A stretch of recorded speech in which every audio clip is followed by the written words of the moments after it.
Have you ever wondered if being too nice can have negative consequences?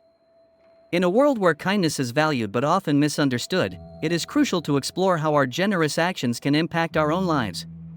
Today, we will unravel the mysteries of how kindness can become a double-edged sword, ruining our lives in the process. Are you ready to discover the secrets behind this intriguing topic? Then join us on this journey of reflection and growth. And don't forget to subscribe so you don't miss a single detail of this fascinating exploration. Number 1. The balance between kindness and self-care. This is essential to preserve our own mental, emotional, and physical health while reaching out to others. Unbridled generosity may seem like a noble act, but if we don't take proper care of ourselves, we risk losing our own identity and well-being in the process. It's easy to fall into the trap of constantly sacrificing ourselves for the well-being of others, but Stoicism reminds us of the importance of finding balance.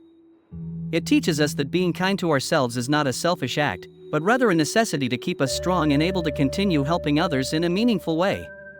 Setting healthy boundaries is a crucial part of this balance. It allows us to say no when necessary, without feeling guilty or selfish. In doing so, we protect our own integrity and ensure that our kindness does not drain us or lead to burnout. Stoicism encourages us to reflect on our actions, to consider whether our contributions are sustainable, and whether we are preserving our own well-being in the process. Additionally, Stoicism teaches us to be aware of our own needs and prioritize our self-care. Recognize that we cannot help others effectively if we are exhausted or neglected.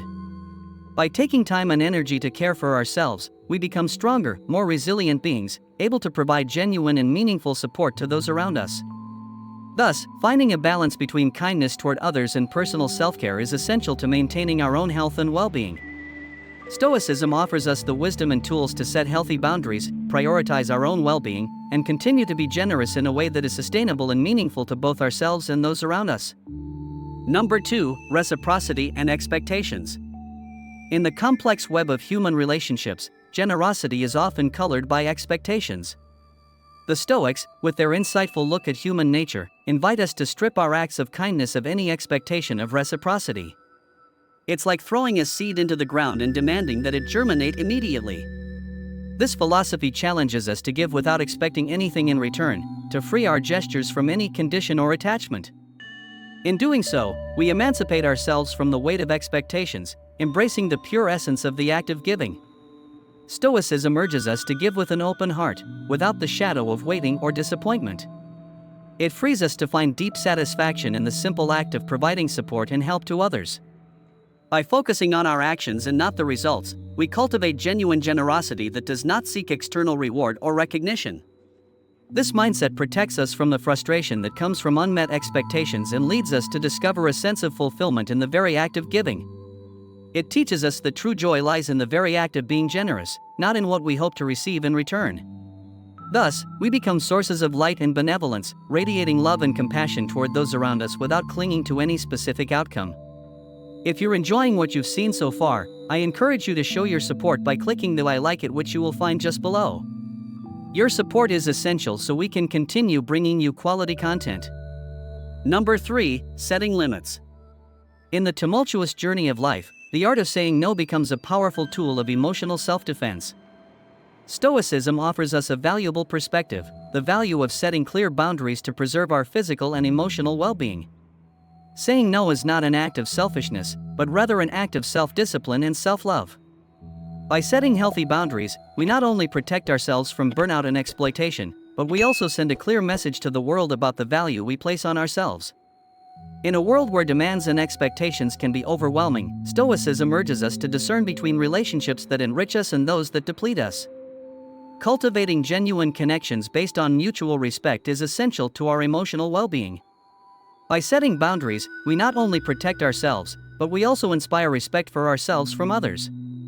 It is an act of personal affirmation that empowers us and strengthens our self-esteem. When we learn to say no assertively and respectfully, we become guardians of our own well-being. We recognize our worth and refuse to compromise our well-being in the name of pleasing others. This practice not only protects us from burnout, but also fosters more authentic and balanced relationships. By honoring our needs and setting healthy boundaries, we build a path toward a fuller, more meaningful life, in tune with Marcus Aurelius' principles of Stoicism. Number 4. The value of self-esteem and self-discipline. Within the vast panorama of life, self-esteem and self-discipline stand as fundamental pillars to navigate the turbulent waters of kindness. Stoicism urges us to look inward and cultivate an inner strength that sustains us in moments of giving and serving others. This strength is not just about physical endurance, but also about a deep conviction in our values and principles. Self-esteem gives us the ability to recognize our own intrinsic value, reminding us that our emotional and mental well-being is equally important to that of those we help. It is a reminder that we deserve respect and consideration, even as we strive to be kind to others. On the other hand, self-discipline guides us on the path to balance. It helps us set clear boundaries and say no when necessary to preserve our emotional and physical well-being. Through self-discipline, we learn to discern between relationships that enrich us and those that deplete us, ensuring we cultivate genuine connections based on mutual respect and reciprocity. Stoicism reminds us that personal change is an individual journey, and that we must find a balance between generosity and discernment to ensure that our actions of kindness do not drain us or prevent us from living a full life. It is a call to exercise self-control, not as an act of denial, but as an affirmation of our dignity and autonomy. Ultimately, self-esteem and self-discipline allow us to be active agents in our own lives, ensuring that we can give in meaningful ways without losing sight of our own well-being. Too much kindness may seem like a virtue, but in the words of Marcus Aurelius, a wise Stoic philosopher, it could become a trap disguised as caution. Imagine being constantly willing to help others, without ever saying no. It's like giving away parts of yourself until there's nothing left. You become the person who is always there for others, but when you need support, you realize that you are alone in your time of need. It's crucial to find a balance between being kind to others and taking care of yourself. It is not just about giving, but also about learning to receive. It's like oxygen on an airplane. Before helping others, you need to make sure you have your own oxygen mask on. Remember, being kind to yourself is not selfish, it is a necessity to maintain the integrity of your being. Have you ever found yourself at a crossroads between kindness and self-care? What has been your experience with this topic? We would love to hear your thoughts and learn from your experiences. Leave your comment below and join the conversation. And remember, to not miss any new content that we are preparing for you, don't forget to subscribe to the channel and activate the notification bell. Until next time, and may goodness be with you every step of your way.